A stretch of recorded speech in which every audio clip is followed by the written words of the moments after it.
ونعوذ بالله من شرور أنفسنا ومن سيئات أعمالنا من يهده الله فلا مضل له ومن يضلل فلا هادي له أشهد أن لا إله إلا الله وحده لا شريك له وأشهد أن محمدا عبده ورسوله اللهم صل على محمد وعلى آل محمد وقال الله تعالى أعوذ بالله من الشيطان الرجيم بسم الله الرحمن الرحيم يا أيها الذين آمنوا اتقوا الله حق تقاته ولا تموتن إلا وأنتم مسلمون وقال أيضا يا أيها الذين آمنوا اتقوا الله ولتنظر نفس ما قدمت لغد واتقوا الله إن الله خبير بما تعملون فإن أصدق الحديث كتاب الله وخير الهدي محمد صلى الله عليه وسلم وشر الأمور محدثاتها وكل محدثة بدعة وكل بدعة ضلالة أما بعد. Jamaah Salat Idul Adha yang insyaallah dimuliakan Allah Subhanahu wa taala. Alhamdulillah pada pagi hari ini kita bisa melaksanakan salat Idul Adha. Walaupun dalam pelaksanaan salat Idul Adha pada pagi hari ini dihantui dengan beberapa ketakutan. Takut karena suasana hari ini masih dalam kondisi pandemi Corona. Yang kedua adalah takut dengan Satpol PP.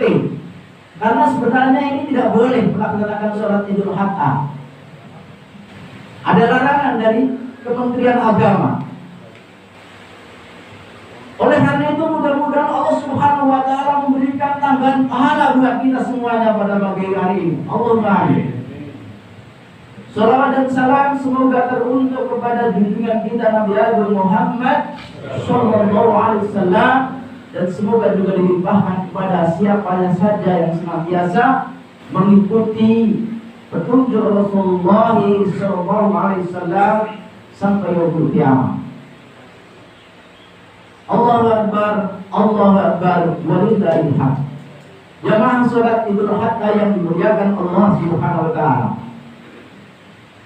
Bahwa salat Idul Adha ini diawali sejak kemarin sore sampai pagi tadi dengan membaca takbir, tahlil, tahmid yang intinya adalah mengagungkan Allah Subhanahu wa taala. Yang intinya adalah zikir kepada Allah Subhanahu wa taala, mengingat kepada Allah Subhanahu wa taala bahwa Allah Subhanahu wa taala itu Maha Besar, bahwa Allah Subhanahu wa taala itu yang menguasai segala sesuatu yang ada di langit dan bumi ini.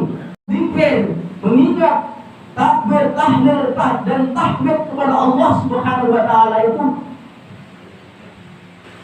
manfaatnya adalah untuk melembutkan hati kita ini sebagai manusia. Hatinya agar lembut. Hati itu kalau lembut, insya Allah akan dimudahkan untuk menerima kebenaran dari Allah Subhanahu wa taala. Zikir, mengingat, takbir, tahlil, dan tahmid kepada Allah Subhanahu wa taala itu manfaatnya adalah untuk melembutkan hati kita ini sebagai manusia. Hatinya agar lembut.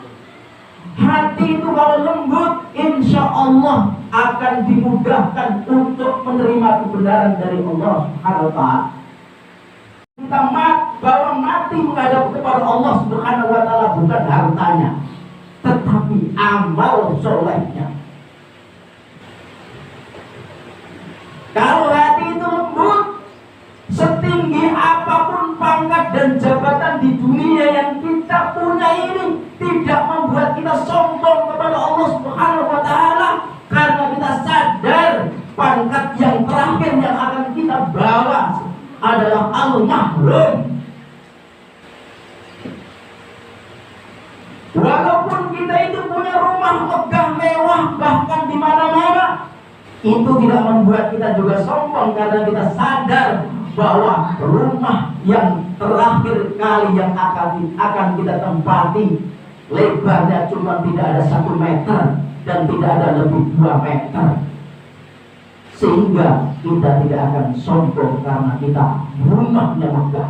Begitu pula kita tidak akan sombong menjadi manusia walaupun kita bisa beli pakaian yang mewah, karena kita sadar pakaian yang akan kita gunakan nanti yang terakhir kali setelah kita itu meninggal dunia adalah pakaian yang paling jelek, kain kafan tidak berjahit, tidak berkantongan.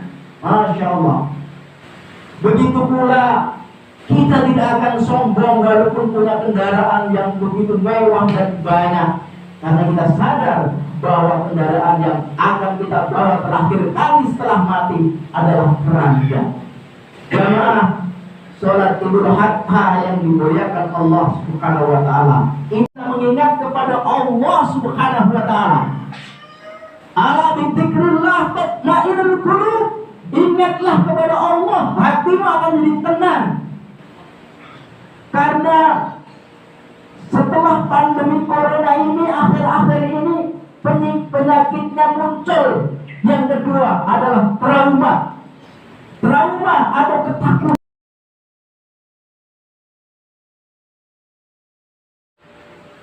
Ya, maka kita takut jangan-jangan saya juga kena corona.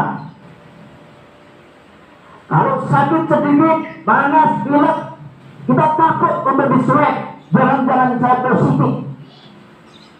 Oleh karena itu, Subhanahu wa taala, maka saya sangat setuju dengan Presiden Brunei Darussalam dalam kondisi pandemi ini, karena dengan banyak membaca Al-Quran itu akan menguatkan imun, akan menguatkan iman, sehingga kita jadi aman. Karena zikrul akbar adalah tilawahul Quran, baca Al-Quran. Dengan membaca Al-Quran, insya Allah akan masjid. Masjid ini adalah Baitullah, rumahnya Allah Subhanahu wa taala.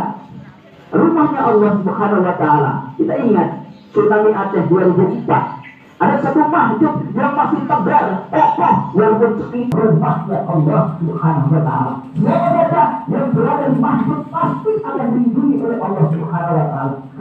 Karena ada yakin kita sebagaimana yakinnya Nabi Musa dari para pengikutnya yang dikejar oleh Fir'aun dan para tentaranya yang banyak dan perlengkapan senjata akan menolong siapa saja yang menolong agama Allah Subhanahu wa taala.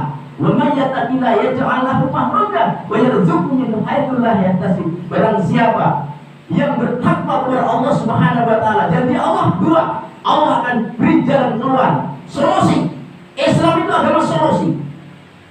Yang kedua, Allah akan memberikan rezeki yang tidak disangka-sangka, yang tidak diduga-duga. Oleh karena itu, Allah mewahyukan kepada Nabi Musa untuk memukulkan tongkatnya ke laut. Di luar dugaan, bahkan tidak masuk akal. Ya, laut terbelah menjadi dua. Nabi Musa dan pengikutnya selamat. Namun Fir'aun dan bala tentaranya tenggelam di lautan merah. Pertanyaannya adalah, apakah berbeda Tuhannya Musa dengan Tuhan kita? Gak ada bedanya, sama. Kalau sekarang ini merebak penyakit wabah corona, manusia jauh dari Allah Subhanahu wa taala, tanda celaka. Maka dalam kondisi ini kita harus mendekat kepada Allah Subhanahu wa taala, banyak berzikir kepada Allah Subhanahu wa taala agar kita diselamatkan oleh Allah Subhanahu wa taala, diselamatkan dari bahaya dan ganasnya Dajjal nanti yang akan dijanjikan akan muncul. Orang yang jauh dari masjid justru akan dijauhkan dari rahmat Allah Subhanahu wa taala. Hanya permasalahannya kita ini yakin atau tidak. Tuhan Nabi Musa itu sama dengan Tuhan kita. Hanya kita itu yakin atau tidak. Oleh karena itu mudah-mudahan dengan kita berzikir kepada Allah, banyak berzikir kepada Allah, yakin kepada Allah, takwa kepada Allah Subhanahu wa taala, insya Allah Allah akan menguatkan iman kita, imun kita, sehingga hidup ini tenang. Bahwa mati dan hidup ini di genggaman Allah Subhanahu wa taala. Jemaah yang dimuliakan Allah Subhanahu wa taala. Yang terakhir, nah ini identik dengan tokoh sentral, yaitu Nabi Ibrahim alaihissalam dan anaknya Nabi Ismail alaihissalam. Idul Adha atau hari raya kurban ini adalah merupakan ujian ketaatan kepada Allah Subhanahu wa taala, kepada manusia. Jadi sekali lagi, hari raya Idul Kurban ini mengingatkan kepada kita ujian ketaatan kepada Allah Subhanahu wa taala kepada manusia atas kecintaan mereka kepada Allah Subhanahu wa taala. Maka dinamakan hari raya kurban. Ya. Ujian. Karena apa? Orang yang mengatakan ana uhibbullah, saya cinta kepada Allah Subhanahu wa taala. Karena orang-orang beriman itu asyaddu hubbillah, amat sangat cintanya kepada Allah Subhanahu wa taala. Namun perlu disadari bahwa cinta itu tidak sekedar dalam lisan, tapi cinta itu harus dibuktikan dengan pengorbanan. Apa gunanya kita mengatakan ana uhibbuka, saya mencintaimu, tetapi disuruh korban sedikit saja tidak mau? Ini namanya cinta palsu. Begitu pula kalau kita mengatakan saya cinta kepada Allah, saya taat kepada Allah, buktinya apa? Dan alhamdulillah kita sudah membuktikan kalau kita mengatakan cinta kepada Allah, buktinya hari ini kita melaksanakan sholat Idul Adha walau dalam kondisi ketakutan. Ini bukti kita, bukti yang bisa kita buktikan kepada Allah bahwa saya cinta kepada Allah Subhanahu wa taala. Di hari raya kurban, Allah Rasulullah SAW bersabda bahwa tidak ada hal pada hari kurban yang sangat dicintai oleh Allah Subhanahu wa taala kecuali kita menyembelih hewan kurban. Ini ujian kecintaan. Oleh karena itu Rasulullah SAW mengatakan barang siapa yang punya kemampuan, duit, mampu tapi tidak berkorban, apa kata Rasulullah? Jangan dekat-dekat rumah tempat, jangan dekat-dekat musola tempat sholat kami. Oleh karena itu ujian cinta dunia atau cinta Allah Subhanahu wa taala. Oleh karena itu Bapak Ibu jamaah sholat Idul Adha yang dimuliakan Allah Subhanahu wa taala, maka harta yang kita miliki ini, kekayaan yang kita miliki ini hakikatnya adalah miliknya Allah Subhanahu wa taala. Oleh karena itu ketika hari raya Kurban, kalau kita memang punya kemampuan, kita jangan kikir untuk mengeluarkan hartanya itu, untuk kita belikan kambing, untuk kita berserikat dengan berkorban seekor sapi. Pahalanya luar biasa. Nanti kukunya, tanduknya nanti akan menjadi saksi di hadapan Allah Subhanahu wa taala bahwa kita pernah berkorban. Bahkan ketika hewan ini disembelih, darah belum sampai ke tanah sudah diterima oleh Allah Subhanahu wa taala. Dalam riwayat yang disebutkan setiap bulunya ada kebaikan.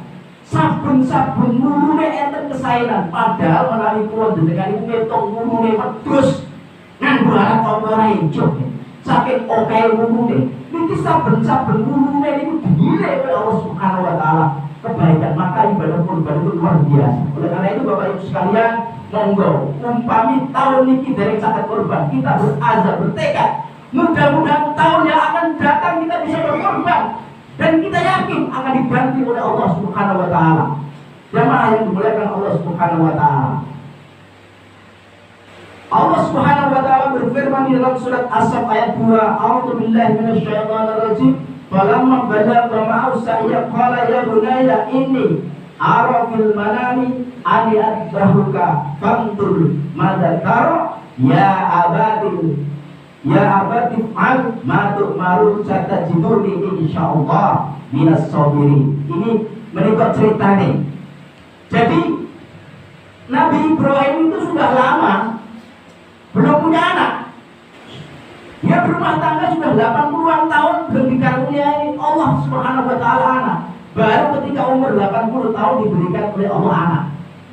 Ketika anak ini umur 15 tahun usia remaja, ya, anak usia remaja 15 tahun itu, lewat mimpinya Nabi Ibrahim disuruh menyembelih anaknya berkali-kali. Dalam mimpinya itu, mimpi seorang nabi adalah wahyu. Maka disampaikanlah, ya, Ibrahim menyampaikan kepada anak, wahai anakku. Maka tatkala anak itu sampai pada umur sanggup berusaha bersama-sama Ibrahim berkata, wahai anakku, sesungguhnya aku melihat dalam mimpi bahwa aku menyembelihmu. Disampaikan pada anaknya, anak yang masih remaja itu disampaikan, saat temennya aku dalam mimpiku disuruh, diperintah kalau ya Allah menyembelih kowe kira-kira piye pendapat? Bandeng ini anak ini pun dari anak sing soleh, ngertos, ya, niki kewajibane wong tua, niki ngertos perintah wong tua, perintah Gusti Allah niku ngerti. Anak sing soleh wajib dibeleh nggih mau. Jawabnya pripun? Maka pikirkanlah apa pendapatmu. Maka jawabnya Nabi Ismail itu, ia menjawab, hai bapakku, kerjakanlah apa yang diperintahkan kepadamu. Insya Allah kamu akan mendapat itu termasuk orang-orang yang sabar. Lu ingat dibeleh. Ini ujian berat bagi Ibrahim. Kon nyembelih dhewe anak itu gitu kan. Jaket-jaket bayang anak sing wis suwe ora lahir 80 tahun baru punya anak dan wis gede umur 15 tahun kon nyembelih, ini kan ujian berat. Diuji apakah dia cinta kepada anaknya atau cinta kepada Allah Subhanahu wa taala. Padahal perintah Allah Subhanahu wa taala. Ini pelajaran bagi kita bahwa begitu pula Nabi Ibrahim sudah berhasil mendidik anaknya menjadi anak yang soleh, dibeleh kok yo mantuk. Cobi nih anak saat ini, ojo dibeleh, boro-boro anak ini jaluk sepeda motor kali wong tua ini berani ngancam-ngancam dipateni wong tua ini. Ini nek bocah saat ini, aja dibeleh mantuk karena ini anak yang soleh yang luar biasa. Jamaah yang dimuliakan Allah Subhanahu wa taala. Maka Allah ketika akan dilaksanakan oleh Ibrahim menyembelih anaknya, syaitan menggoda. Janjane iki piye kowe Ibrahim anakmu kok mbok sembelih niate iki wong tuwa tegel karo anake. Wis bermacam godaan syaitan ada jadi lempari batu. Maka itu menjadi ibadah syariat. Kalau kita syariah, kalau kita pergi haji atau umrah itu jadi syariat lempar jumroh. melempari setan.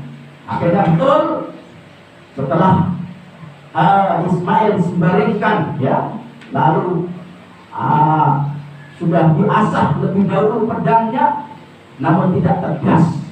Allah menunjukkan kebesarannya, ya, karena Allah menunjukkan kebesarannya karena melihat Nabi Ibrahim sungguh-sungguh sudah lulus ujiannya, ya. Akhirnya diganti oleh Allah Subhanahu wa Ta'ala domba dari surga. Oleh karena itu menjadi syariat bagi kita umat setelahnya bahwa kita diperintahkan ketika hari raya Idul Adha untuk menyembelih hewan kurban. Ini sebagai bentuk ketaatan kita kepada Allah atas Allah telah memberikan nikmat kita di dunia. Fasolli lirabbika wanhar, maka kerjakan sholat, wanhar, dan berkorbanlah, ya. Oleh karena itu doa, salah satu doa ketika kita menyembelih, ya Allah, bismillahi wallahu akbar, Allahumma minka walaka. Bismillahi dengan menyebut nama Allah, Allah Maha Besar. Sesungguhnya korban ini adalah darimu dan untukmu. Kenapa? Karena harta yang kita ini adalah dari Allah Subhanahu wa Ta'ala. Korban ini darimu dan untukmu. Dan terimalah ya Allah korban, disebut namanya satu-satu. Itu doa kita ketika kita mau menyembelih. Saya kira itu yang bisa sampaikan pada kesempatan yang sangat mulia ini. Mudah-mudahan kita ini dalam kesempatan hari raya Idul Adha ini diberikan oleh Allah Subhanahu wa Ta'ala hidayah, oleh Allah Subhanahu wa Ta'ala diberikan kekuatan oleh Allah Subhanahu wa Ta'ala. Dan saya berdoa semoga yang ada di masjid ini dan yang ada yang di halaman ini diselamatkan oleh Allah Subhanahu wa Ta'ala dari wabah corona. Amin. Mari kita berdoa, mudah-mudahan Allah Subhanahu wa Ta'ala menguatkan dan memberikan pertolongan kepada kita. Allahumma shalli wa sallim ala Muhammadin wa ala alihi wa sahbihi wa tabi'in ajma'in. Allahumma ighfir lil mu'minina wal mu'minat wal muslimina wal muslimat al ahya'i wal amwat innaka sami'un qaribun mujibud da'wah. Allahumma arina al-haqqa warzuqna ittiba'a wa arina al-batila batila warzuqna ijtinaba. Rabbana la tuzigh qulubana ba'da idh hadaytana wa hab lana min ladunka rahmah innaka antal wahhab. Rabbana la tu'akhidhna in nasina aw akhtana. Rabbana wa la tahmil 'alaina isran kama hamaltahu 'ala alladhina min qablina. Rabbana wa la tuhammilna ma la taqdiru lana bihi wa'fu 'anna warhamna anta mawlana fansurna 'alal qawmil kafirin. Rabbana atina fid dunya hasanah wa fil akhirati hasanah wa qina adzabannar. Subhanaka rabbika rabbil izzati 'amma yasifun. Assalamu ala mursalin alhamdulillahi rabbil alamin. Assalamualaikum warahmatullahi wabarakatuh.